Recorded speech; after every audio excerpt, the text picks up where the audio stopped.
Good morning, everybody. How y'all are? Thank you very much. And since my dear friend Doug Romeo did the calisthenics joke, I know one word in Japanese, Ichiban. Is that right? Ichiban, number one? Is that right? Mitsubishi Ichiban. Good morning, everybody. Very excited to be here. As you can tell by the video, and a lot of you have been through our training programs, I do a lot of speaking across the country, and typically around two topics: the prosperity mindset and the sales process, those two things. And I speak to lots of different organizations, lots of different industries, but I think what's really important for those of you who don't know, that everything I know about making money, everything I know about creating wealth, everything I know about anything, I learned in the residential heating and air conditioning business. I've been very fortunate to take those skills, the lessons I've learned, and parlay them into programs and books for other industries, but this is the industry that I come from. So the things we're going to talk about today, it's not going to be stuff that I read in a book. It's not going to be stuff that I think might work. It's going to be what I learned on the streets coming up in this industry and through the life lessons that I learned.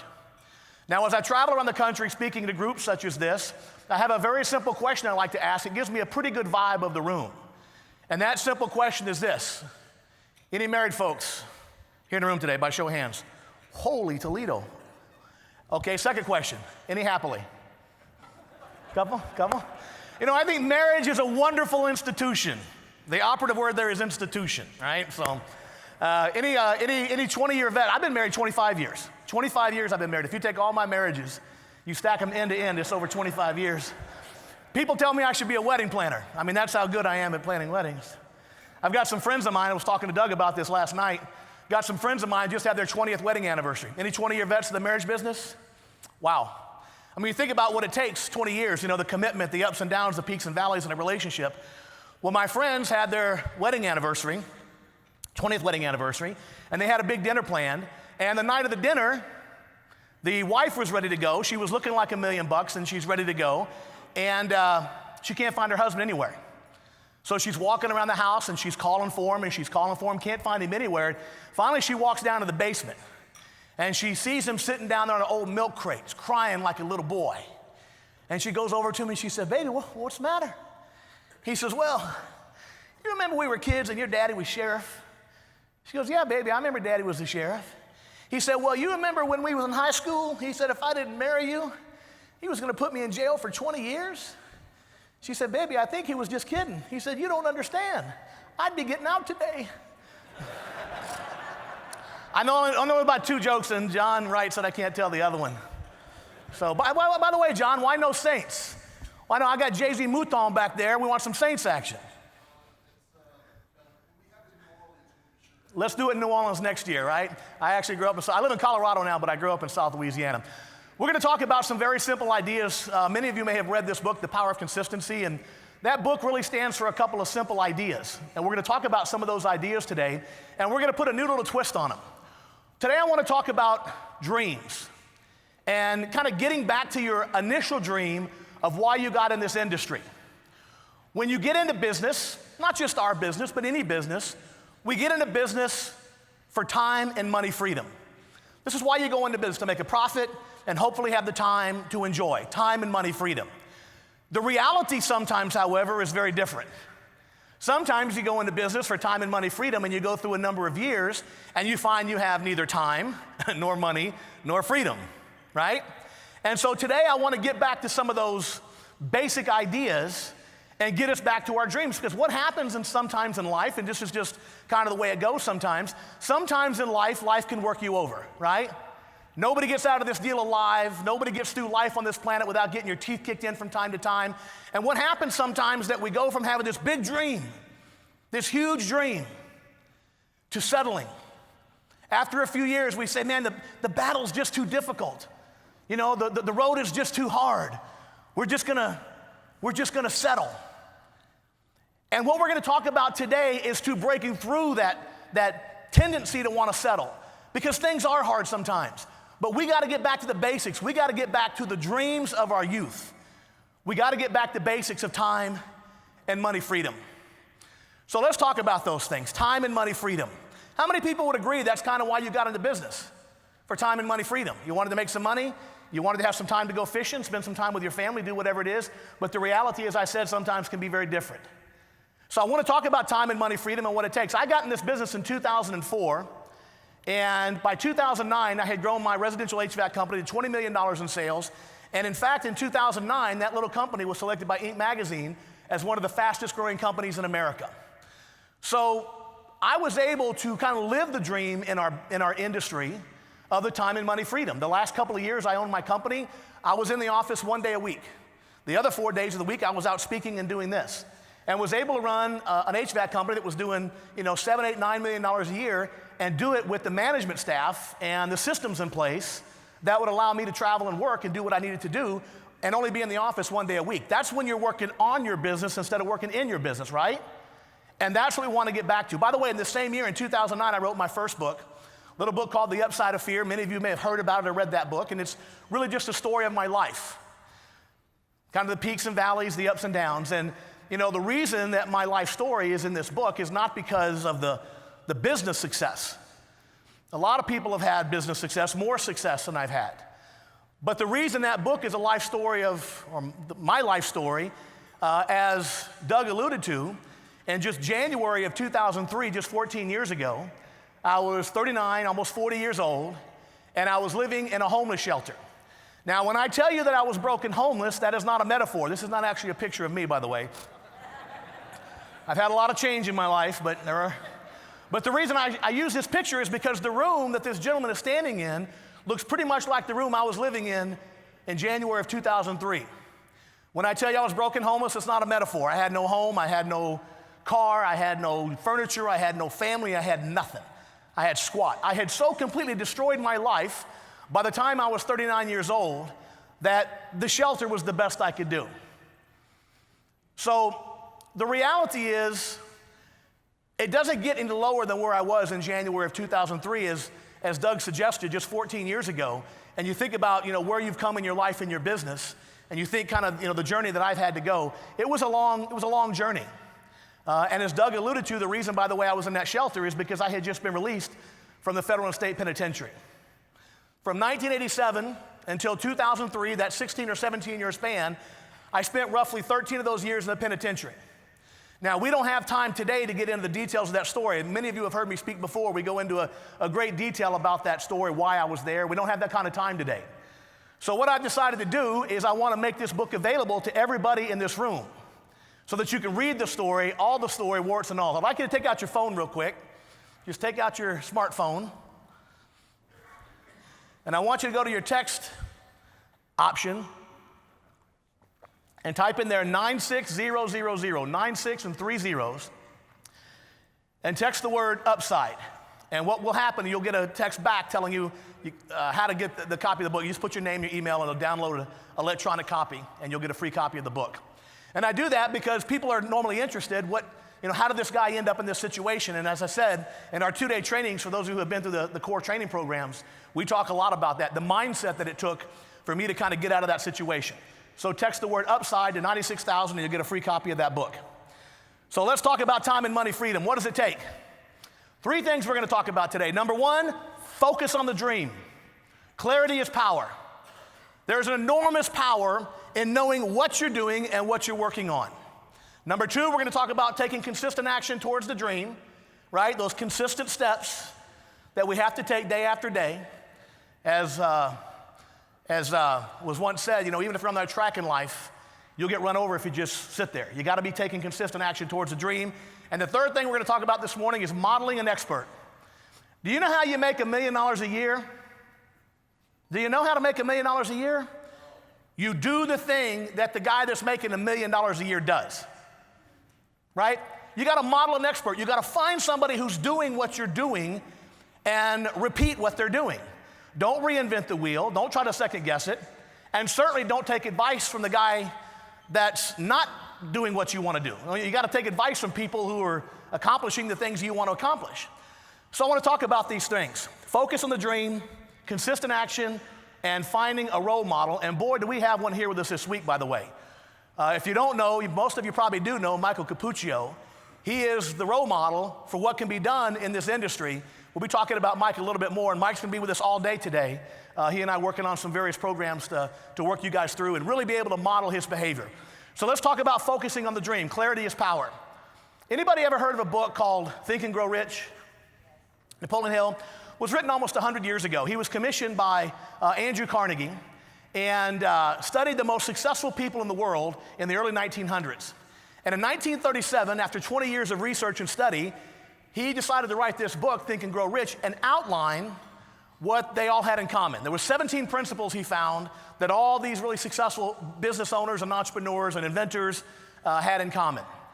And on the first page of that book, the very first page, he lists the most important one.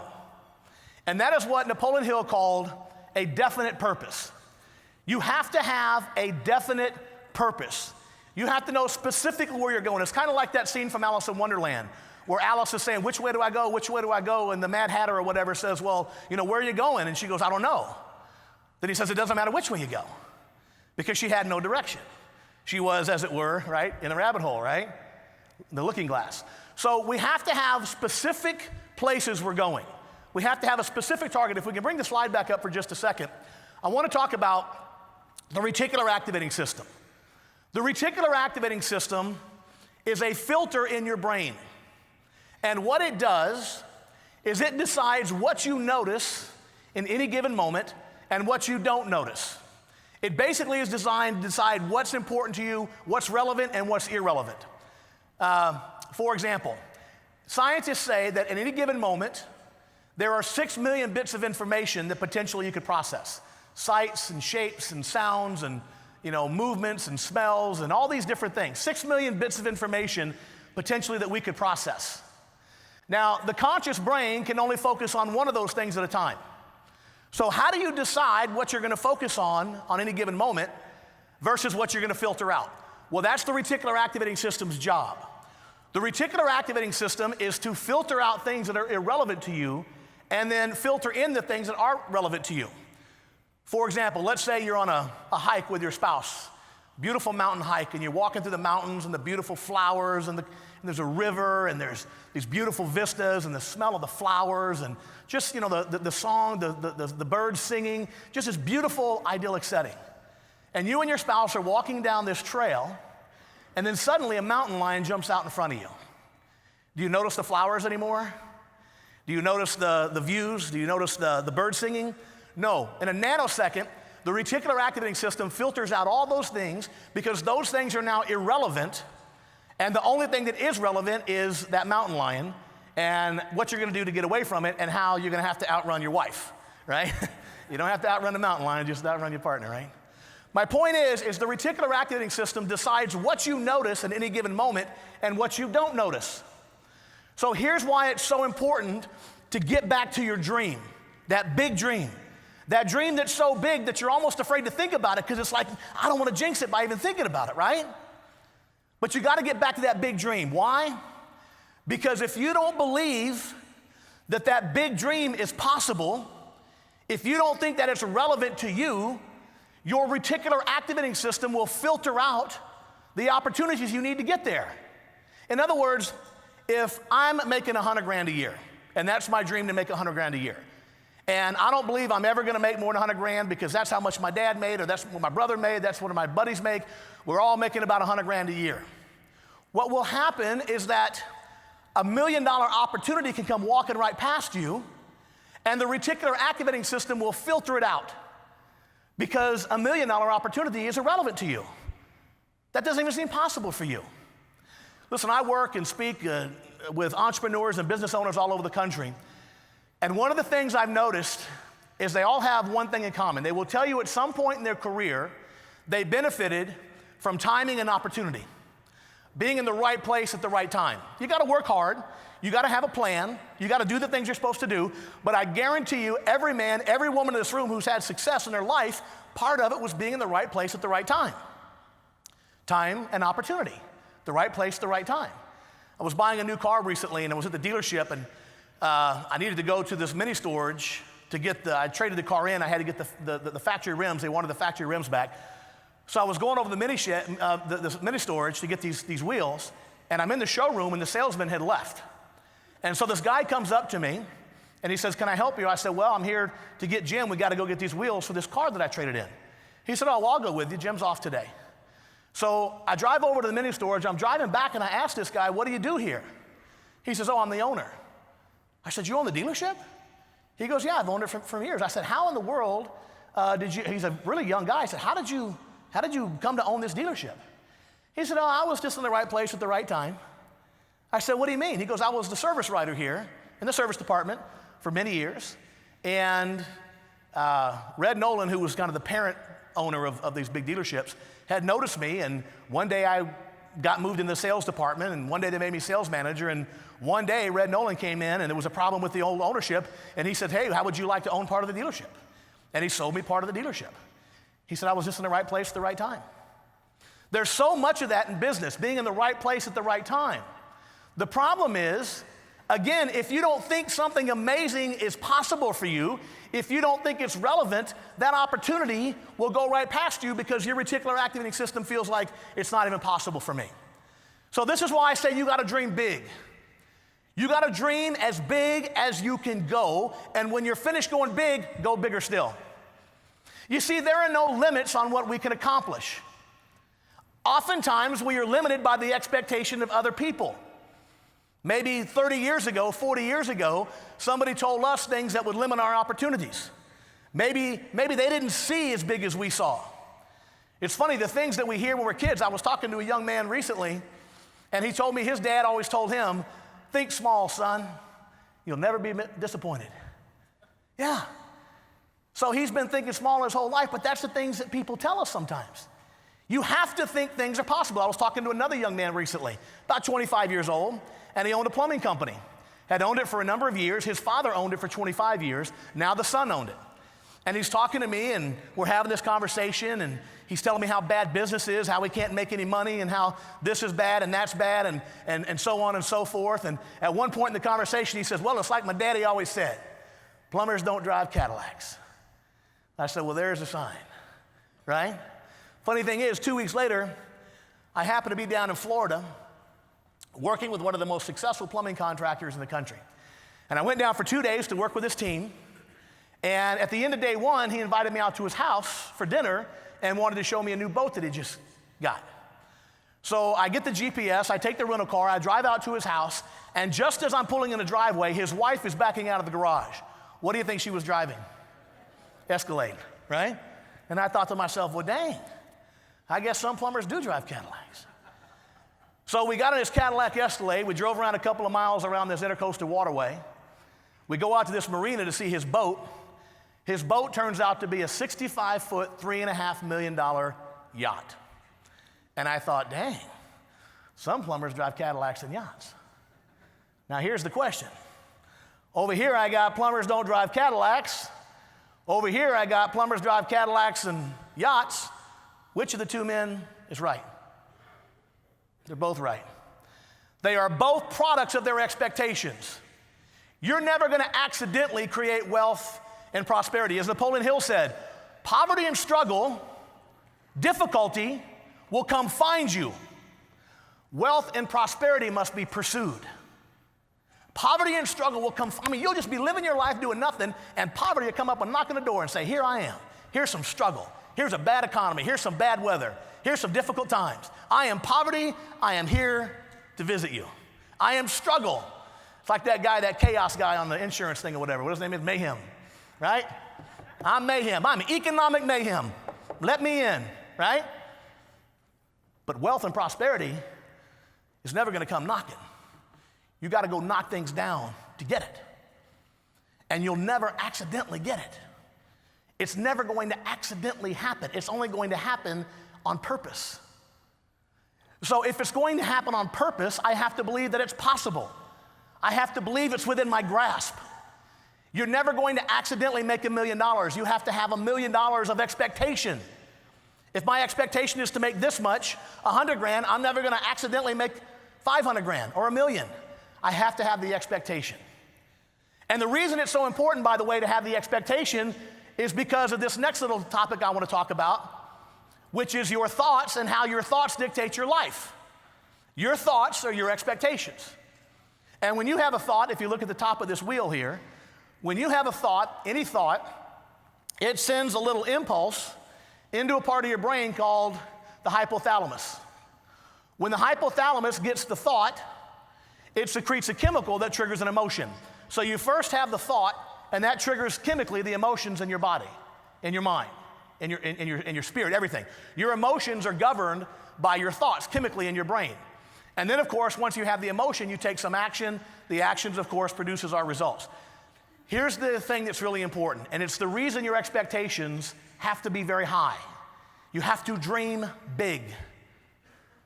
When you have a thought, it triggers the emotion, the action. The emotion and your actions are always 100% a reflection of your thoughts, chemically in your brain. Your emotions, which triggers your actions. So your thoughts trigger your emotions and your actions. Here's the scary part. Your emotions and your actions are a product of your thoughts, a product of your expectations, even if your thought is wrong or inaccurate. In other words, you can believe something that's not true and produce very real emotions and actions and results. We call this a self-fulfilling prophecy. That's why your mother has always said, be careful what you wish for. People have known this forever, intuitively. So let's take an example. Let's say you walk out of the theater one night, it's 11 o'clock at night, you and your spouse and your kids. You're walking across the parking lot, it's late at night, and as you're walking across the parking lot, guy comes running towards you. He's screaming like a maniac, he's covered in blood, he's got a knife in his hand, and he's running towards you and your family like he intends to do some harm. Immediately your brain says what? Danger, danger, danger. Within a nanosecond, your body starts producing epinephrine and adrenaline, and now you gotta take some action, you gotta take that fight or flight, right? You gotta take that fight or flight response. So the guy comes towards you, you can't run because you've got kids with you, can't outrun the guy. So the only action you can take is to protect your family, you gotta fight. So homie comes up into you, you step into him, drop him like a sack of potatoes, dude's eating out of a straw for 6 months, you break his jaw. What's the result? You protected your family. That's just how it's supposed to work. Thought, danger, triggers the adrenaline, epinephrine, triggers the reaction, you hit the guy, result is you protect your family. So far, so good, right? Until the police show up. And when the police show up and the guy regains consciousness, you discover that he was no threat to you whatsoever. He was a teenage kid, the blood was fake, the knife was fake, he was on his way to meet some friends to go to a Halloween party. You broke the jaw of a perfectly innocent teenager. Now, the thought turned out to be wrong, right? Your thought was inaccurate. He was not a danger to you. But even though the thought was wrong, the emotions you felt were very real, right? The actions you took were very real, and the result of breaking his jaw was extremely real. You see, you can believe something that's not true, and it will produce itself, reproduce itself in a self-fulfilling prophecy. You'll experience the emotion, the action, and the result, and make it true. Why does this matter in our business? Because your business is 100% a reflection of your expectations. Now, I know you want me to say it's about the weather, or you want me to say it's about the economy, or you want me to say your business situation is a reflection of your cheap competitors. It's not. Those are just all obstacles you can overcome. You can be successful against the weather. You can be successful in a bad economy. You can be successful in the face of cheap competitors. If you expect to be. If you expect to be. Because the reality is, if your thought, your expectation is, people just really aren't into this ductless thing. They just really aren't. I mean, it's expensive. It's different. You know, they got the old ductwork in there. I mean, what are they going to do with that? If your thought is, people aren't going to be interested, or maybe more appropriately, the thought of your employees, that may not be with us here today, if their expectation is it's too expensive, what are their emotions going to be when they go on a call? Here we go again. Another homeowner who doesn't want ductless. Right now that emotion is manifest in my body. What action does that service technician or salesperson take when they get in the house? Do they go through that dynamic value-based sales? Do they show why ductless is better? Do they show why Mitsubishi is better? Do they go and show why the value is there, why your company is better quality and better service and better everything, and that your company's worth a few $1,000s more? Is that what he does? Not a chance. What does he do? He walks in, he drops off a bid, because in his estimation, they can't afford it anyway.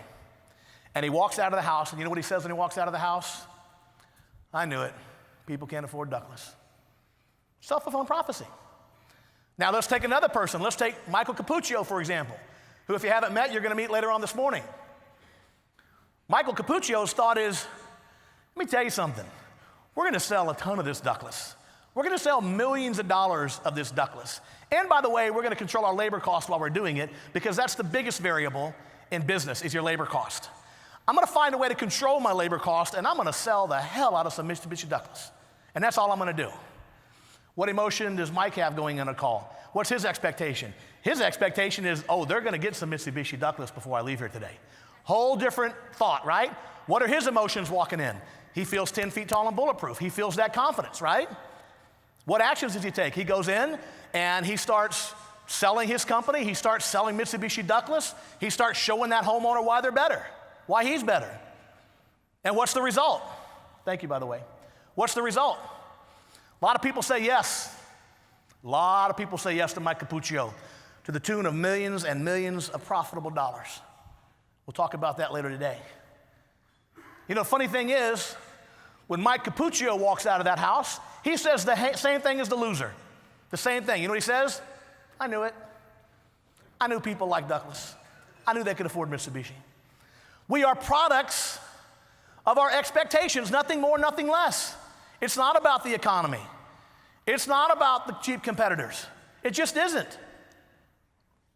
That's a convenient out. It's a convenient justification. I mean, if I'm struggling and it's not my fault, it's their fault, I can allow myself to tolerate it. I can tolerate it if it's not my fault. But if it's my responsibility, if I'm choosing to have the financial situation that I'm having because I'm not willing to overcome these obstacles, economy, weather, etc., now I get very uncomfortable because it's my fault.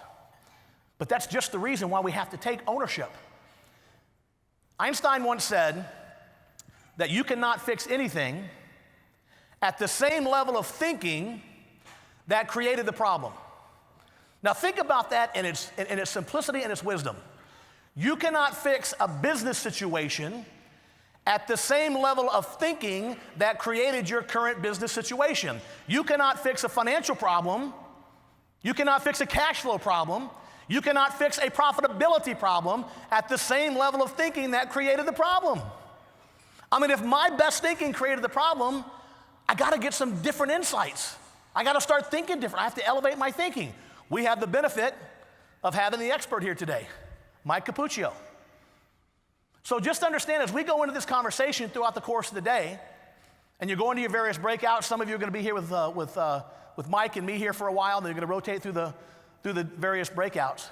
Just understand that your expectations, your thoughts going into these programs are going to have a hell of a lot to do with how much you get out of it. If you go in thinking, whatever, what happened to Mike Capuccio could never happen for me. I could never get rich just by doing Douglas. If you go in with that expectation, congratulations, you're right. You are always right. You are right 100% of the time. You've been telling your wife for 20 years you're always right. Guess what? You are. And so is she. Because we prove ourselves right. It's called confirmation bias. It's a basic psychology 101, confirmation bias. I go into a situation and I see and I get what I expect to see and I expect to get. How many times do you hear yourself saying in the course of the day, saw that coming a million miles away. Oh, that's par for the course. What do you expect from that guy? Right, we pretty much see the world because of confirmation bias. We see the world the way we expect to see it. So you better expect to see a lot of money in it. You better see the world with the opportunity to be successful, to grow your business, to grow your wealth. Time and money freedom. Time and money freedom begins with the thought, the expectation that you're going to have time and money freedom. Because if you don't think you're ever going to have the time and money freedom, guess what? You're right. On the other hand, if you believe in your soul, if you believe in your heart that I'm going to create wealth and prosperity, then you're also right. Listen, this industry is so freaking generous. I went from living in a homeless shelter in 2009 to living in a house on Maui in 2007. And I don't say that to impress you. I say that to impress upon you the power of high expectations. I expected things to get good. I expected things to happen. I didn't start driving a Ferrari accidentally. It was part of my plan. It was part of my expectations. And people, they think my expectations are ridiculous. Let me give you an idea here. I want to share something with you. This is from my first book, The Upside of Fear. In 1996, I'm in federal prison, and my father passed away. And I realized that my life, my miserable, pathetic, impoverished life, was a reflection of my expectations. My habitual thoughts about drugs and violence and crime, that consumed my mind and consumed my life. So I started reading and studying. That's how I fell into these ideas, and I realized I got to change my expectations. I got to create some massive expectations. And so I took out a sheet of paper, I sat down at the little metal desk in my cell, and I got a pencil, and I wrote out what an awesome, beautiful life for me would look like. Now, when I wrote this down, I was a 9th grade high school dropout. I was 32 years old. I had 7 years left to serve in the penitentiary. I wouldn't be getting out till I was almost 40 to that shelter. Nonetheless, I had big dreams. Here's what I wrote down. I'm an awesome father to my son. Now, at the time, my son was 3 years old, and I had abandoned him when I went back to prison. But I was dreaming big. I'm an educated man. At the time, I had a 9th grade education. I have a beautiful mountain home. I'd never had a home anywhere. I'm a successful businessman, writer, and speaker. Are you kidding me? I was a 3-time loser, 9th grade high school dropout, sitting up in the penitentiary. Nobody gave a damn about what I had to say. I'm writing a book on the beaches of Maui. Maui was part of the plan. Funny thing is, I thought Maui was in the Caribbean. I didn't even know where the hell it was, right? I read a book about Maui. I'm like, I'm going to the Caribbean. For those of you not laughing, it's in the Pacific.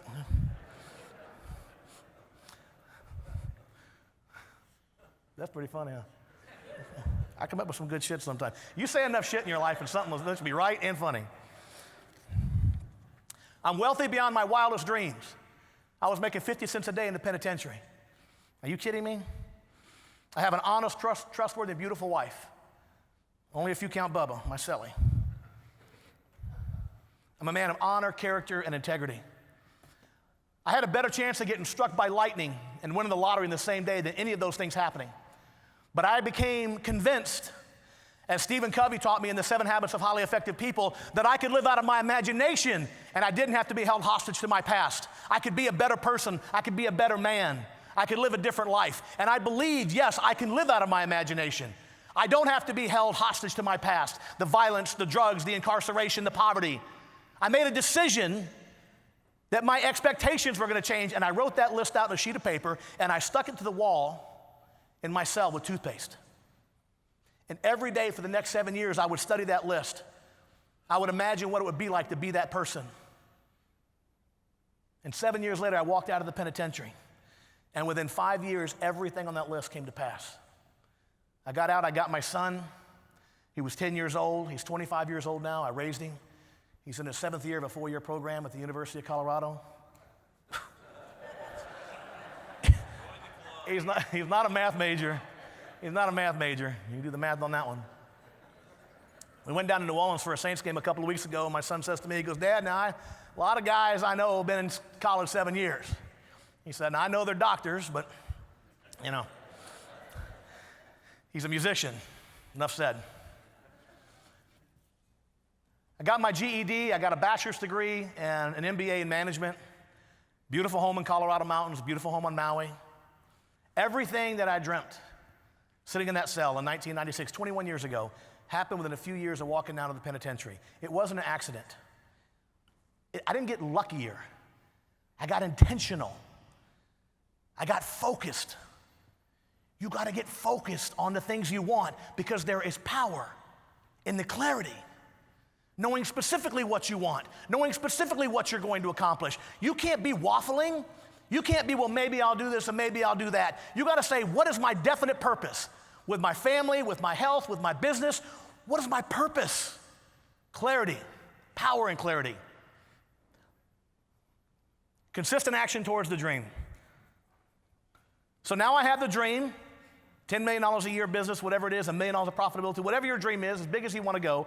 Now I have to take consistent actions towards the dreams. Now, the reality is that a lot of times in life, we think that our life is a reflection of kind of these big moments.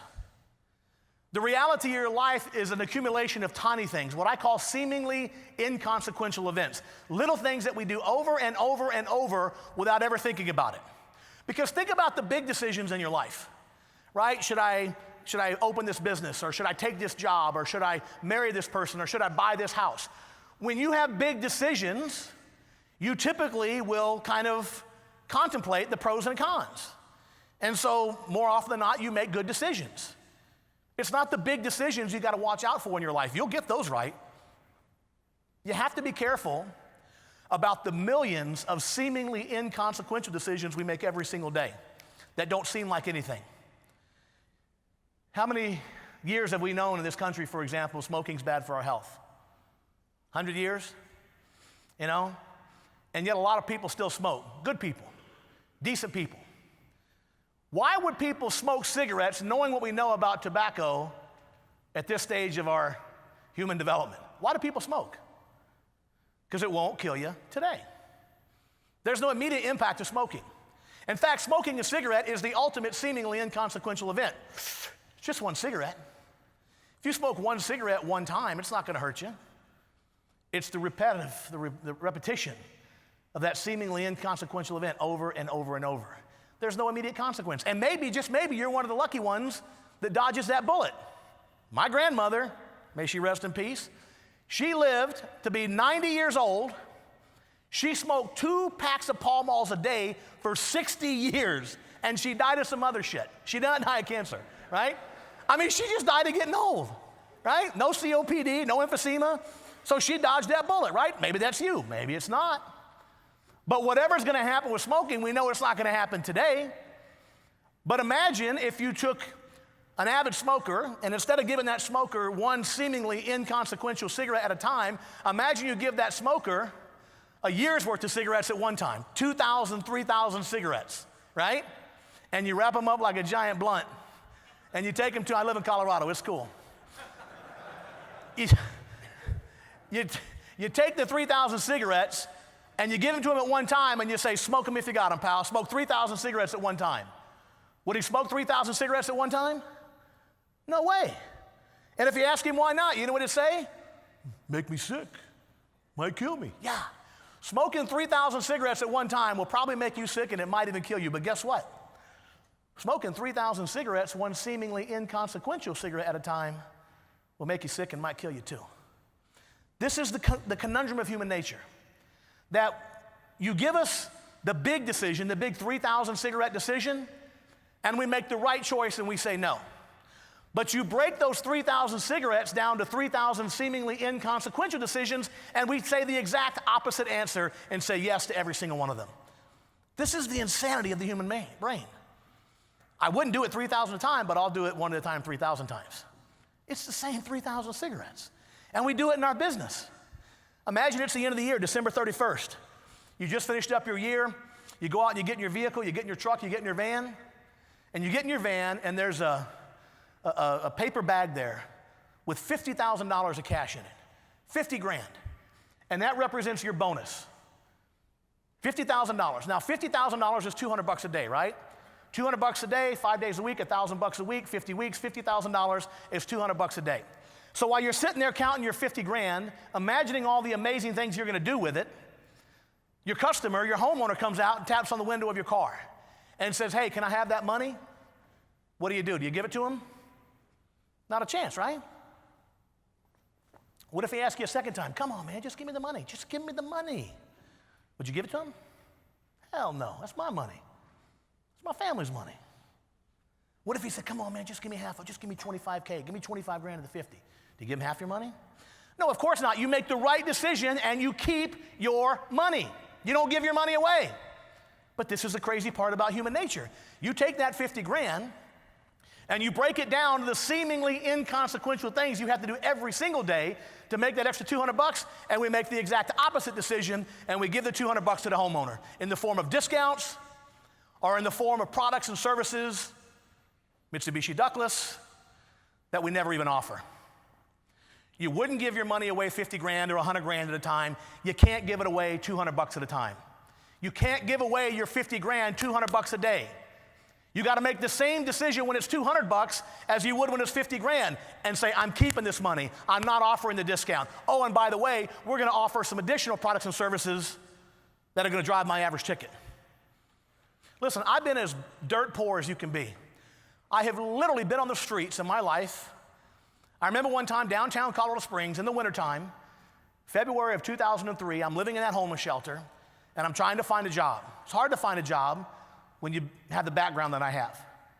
And I'm standing out in the corner downtown Colorado Springs trying to figure out where I'm going next to look for a job, and it was cold, and I wanted a cup of Starbucks. I was standing right in front of the Starbucks, and I did not have enough money. I didn't have a credit card. I didn't have a debit card. I didn't have any money. I had nothing. I couldn't walk in and buy a cup of coffee. I've been broke. And I've earned millions of dollars since then. And you know what I've learned? You get rich the same way you go broke. A couple of $100 at a time. A couple of $100 at a time. Every single day. You see, it's not the big things in life, it's the little things. It's the little things we do over and over and over again. So, focus, clarity is power, and take consistent action. Consistent action. By the way, who would like this book? Who would like this free book? No kidding, no messing around. Who would like the book? Awesome, man. See there? That's the difference between wanting something and getting off your ass and taking action. That's the difference between having and wanting. And the funny thing about human nature is we learn fast. Who would like this book? See? Right here. Ladies first. Oh, I'm sorry, guys. You're busted. Hey, you two, and this gentleman right here, give me your cards, and we'll make sure and send you guys some books. We'll send you guys. Look, this is proactive right here, being very proactive. Where's your card? You don't have a business card. Are you in business? What the hell is the matter with you? You want me to just... Is this yours or his? Are you giving me money? This is mine. He just stole your book, dog. Make sure I get your card. That's the difference between action, having something, and wanting something. Wanting something is like trying. I'm going to try. I was joking with John this morning. You going to do a good job for us today? I'm going to try. Trying, I mean, Jack. It's like that football coach. A buddy of mine, he's a high school football coach. And he's out there coaching, of course, in the Friday night in the game. And his quarterback's getting mauled. His quarterback's getting sacked every single time. The offensive line is doing nothing. They're not protecting their quarterback. And so he goes to his backup offensive lineman, and he grabs him by the shirt, and he says, son, can you go out there and protect my quarterback? And the young boy says, Coach, I'll try. He said, son, the man out there is trying. Trying is empty. You either do it or you don't do it. There's no in between. Not in my world. Because trying makes room, opens up the opportunity to surrender, to give up. I tried. I tried. Consistent action without compromise. So we got to get focused. We got to get clarity. We got to take consistent action like these men and this young lady took right here. They got up and took some action. And then we got to model an expert. Don't reinvent the wheel. You know, it's funny. We've all heard that old expression, misery loves company, but so does success. When I was growing up, Jay-Z Mouton back there backed me up on this one. And we'd go crabbing, and we'd throw a crab trap off a bridge, and you put a turkey neck or something in there, and those crabs will just come right in that little trap. They just walk in, and then all you got to do is pull that rope and pull that crab trap right up to the bridge, right? And it's a funny thing, because when you pull that crab trap out of the water, I mean, like even a dumb crab knows, something's going on here, right? Because I'm like flying through the air above the water now. And those crabs will sit there and just kind of look around and not do anything. They'll just sit there. And they're just a half an hour from the boiling pot. They don't seem to care, but there's always that one crab that says, whoa, something's wrong here. I got to get out of this mess. I got to get out of this trap. And what's he start doing? He starts climbing out. And a crab can climb out of that trap. What do the other crabs do? They don't even try to get out. What do? Grab his ass down. That's what they do. Pull him back down. Misery loves company, but so does success. You are the average of the 5 people you hang out with. You run with losers, you will eventually model their behavior. You run with winners, you will eventually model their behavior. We have to have a model. We have to have someone we can duplicate. As I said earlier, if you want to make $1 million a year, do what the guy that's making $1 million a year does. And I know that might sound oversimplified, but it's just the truth. You have to find people that are doing what you want to do, and you have to model them. You have to emulate them. We are so fortunate. We are so fortunate to have Mike Capuccio here with us. Do you know how easy it would be to sit up there in Boston, eating his lobster? That was terrible, I know. Enjoying his Dynasty Patriots, and to hell with us. Why is he here? Why does Mike travel all across the country, breaking his back to help diamond contractors? You think he does it for the money? I guarantee you, what he makes in Mitsubishi is probably 1/10 of his income that he makes off of his company. Why does he do it? We'll find out because we're going to ask him. But I'll tell you this, it's because he cares. It's because he has learned something that not all of us have learned. And he's willing to get on a plane and fly across the country for peanuts compared to what he makes in his business. When he could sit at home and kick back and watch football and enjoy his wealth, he chooses instead to share it. He chooses instead to come down here and teach us what he's learned. Oh, we got the model, folks. We've got the model. It's this gentleman right here, 30 years in the industry. It's funny, I was reading some information on Mike this morning. And you know why Mike got into ductless? He could talk about more this afternoon, but what I was reading this morning, he got into ductless because the most difficult, uncontrolled variable expense in our industry is labor. Look at your financial statement. Look at your financial statement and look at your total revenue and add up every dime that you spend on labor, right? Your fixed labor cost, your office people, your installers, so add it all up. And I guarantee you it's the biggest chunk of your money. And Mike's a pretty smart cookie. Mike said, what if I could control the single most difficult variable in my business? What if I could do that? Wouldn't that be amazing? That'd be like inventing a better slice of bread or better ice cream. I mean, to control the most uncontrolled expenditure in your business, labor.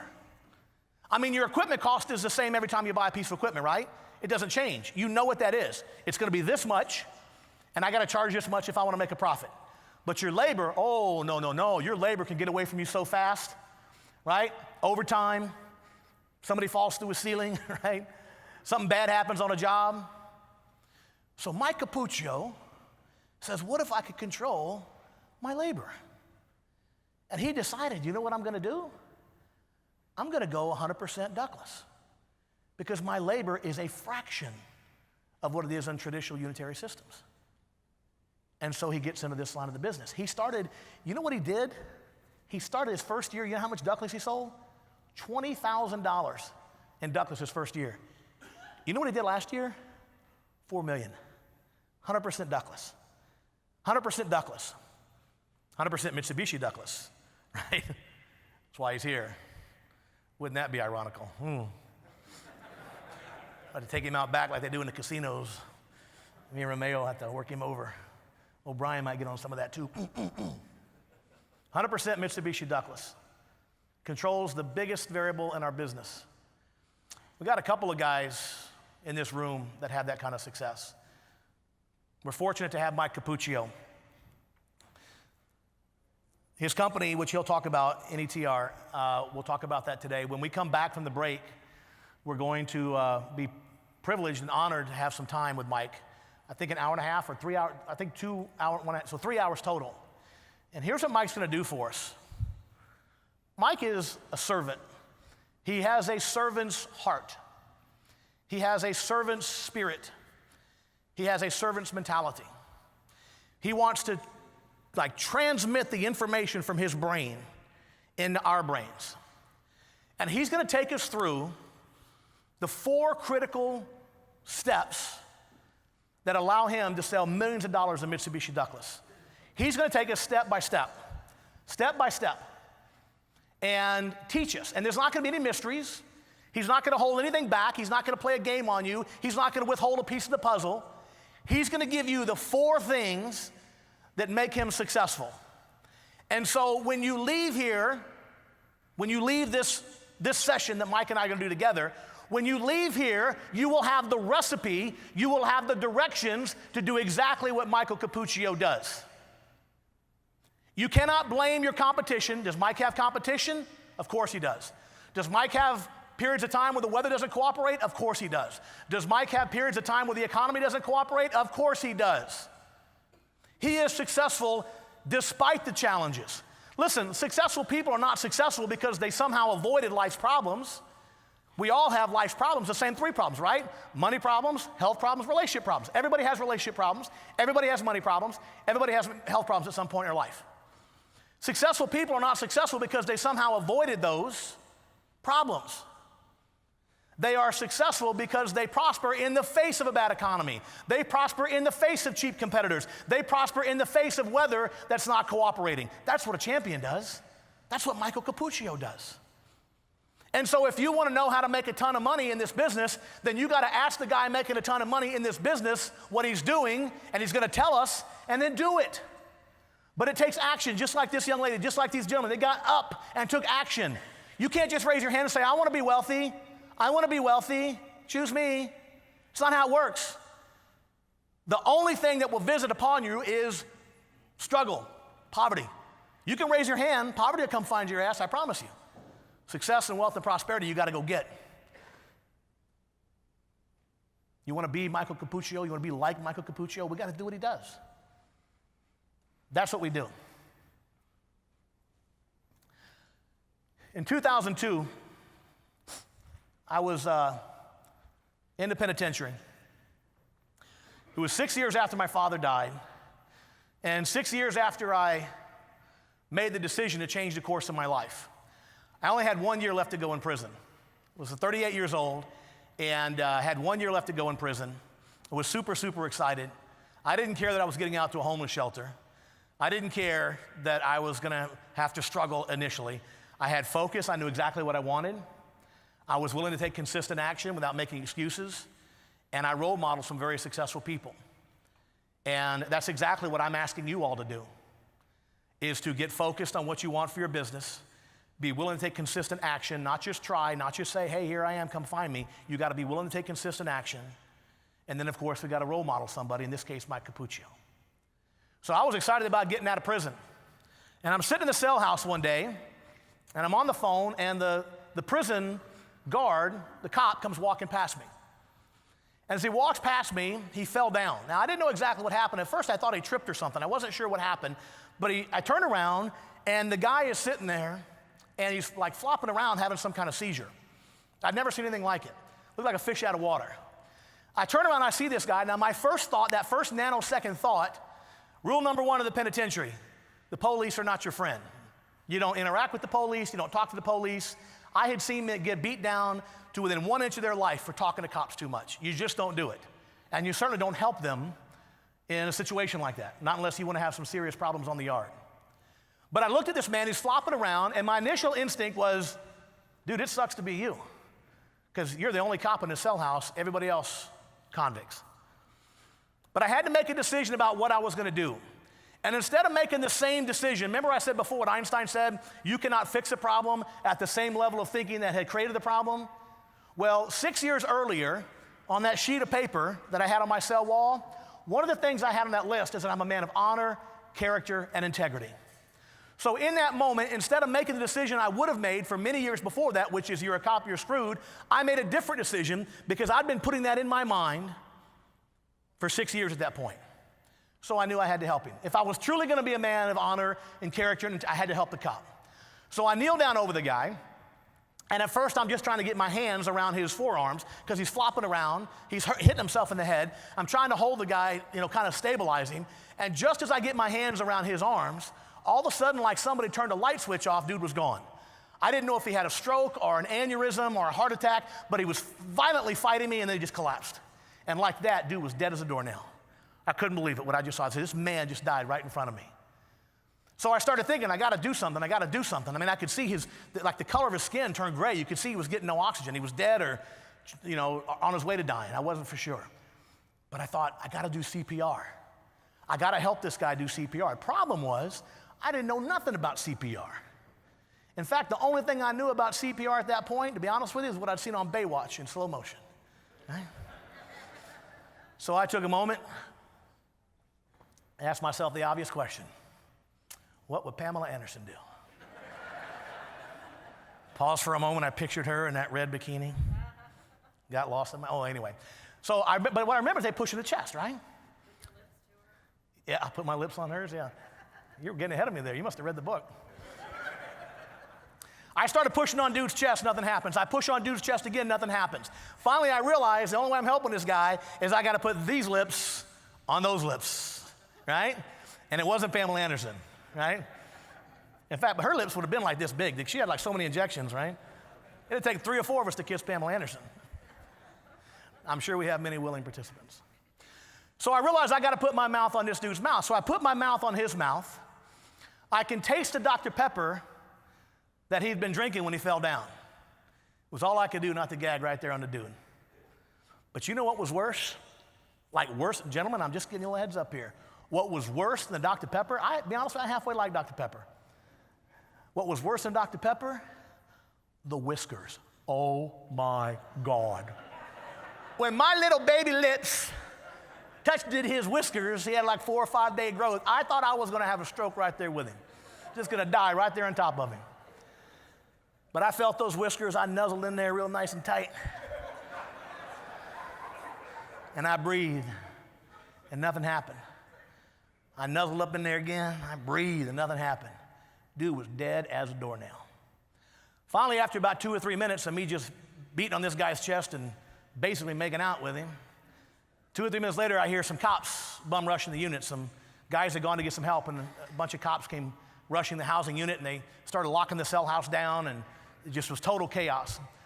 One of the cops comes around next to me, kneels down next to me, and he knew how to do CPR.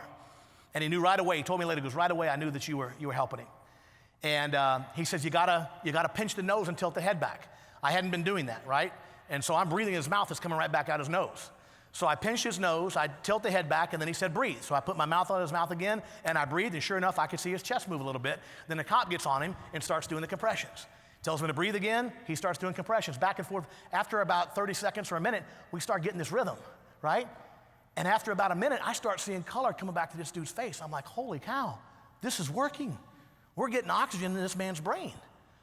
This goes on for a couple of minutes, and then all of a sudden, just as fast as that dude stopped breathing and died or whatever happened, he came back to life, like somebody turned the switch back on. And naturally, he came to life in the very moment that my mouth was nuzzled up into his. And out of the corner of my eye, I see this guy, all of a sudden, eyes open up big as silver dollars, and he sees the prisoner, khakis, right? He comes up swinging. He has no idea what happened. He's chasing me across the floor. One of the cops grabs him and says, hey, you're okay, you're okay. He passed out. They end up taking the guy to the hospital. As it turns out, his heart stopped beating for like 90 seconds. They could tell in the EKG, and some reaction he had to some medication. About 2 weeks after that, I got this letter from the warden. It says, Dear Mr. Long, during the medical emergency which occurred here last week involving Officer Mark McClure, you were on site as he suffered an apparent seizure and fell to the floor. I am told that you witnessed him cease breathing and began doing CPR until such time as he could breathe on his own. This is to commend you on those actions and offer my heartfelt gratitude for your help. This man's life may well have been saved. Such was the seriousness of that medical event. The quickness with which you acted and your willingness to cross the invisible barrier between inmate and staff is a testament to your apparent sense of humanity and good character. You performed an act of heroism. Now, character was the exact same word that I had written on a sheet of paper on the wall of my cell that I've been telling myself every day, I'm a man of honor, character, and integrity. You see, I changed my expectations 6 years earlier. I changed my expectations that I wasn't going to be a thug and a criminal and a crook, that I was going to become a man of honor, character, and integrity. And then here I was 6 years later, and a prison warden, of all the people on the planet, a prison warden telling me I had become a man of character. That's what happens when you change your expectations. When you expect to be something, you become something different. When you expect to be successful like Mike Capuccio, you become successful like Mike Capuccio. But you have to expect it first. You have to take that spirit, that willingness, that expectation that I'm going to be successful when we come into these meetings today. Because he's going to be here with the knowledge. Everything, 4 things we got to do. And just repeat what he does. But we have to be willing to do it. By the way, the last paragraph of this letter says, I will ensure a copy of this letter is placed in your permanent file and will provide it to the parole board. About a month later, I go in to see the parole board, and they denied me. But I had about a year left at that point, so I didn't care. But it's like that scene from Shawshank Redemption, denied, denied. Like, we don't care who you save, dude. Do your time. So I believe that letter, that story, is evidence that we fulfill our expectations for better or for worse. If you believe that you need to think small, then you'll think small. If you think plumbers don't drive Cadillacs, then plumbers don't drive Cadillacs. If you think the HVAC business is characterized by struggle and difficulty and tight cash flow, then that's what you're going to get. We have to change our expectations. Henry David Thoreau said, advance confidently in the direction of your dreams. Endeavor to live the life that you have imagined, and you will meet with success unexpected in common hours. And I think that's more than just a bunch of fancy words. I think it's a promise. Advance confidently in the direction of your dreams. Endeavor to live the life that you have imagined, and you will meet with success unexpected in common hours. Thank you all so much for your time and attention. God bless. Have a great day. We'll be back here in about 15. Thank you, sir. We'll be back here in about 15 minutes. Thank you. Thank you very much. Appreciate it. Thank you. Thank you all very much.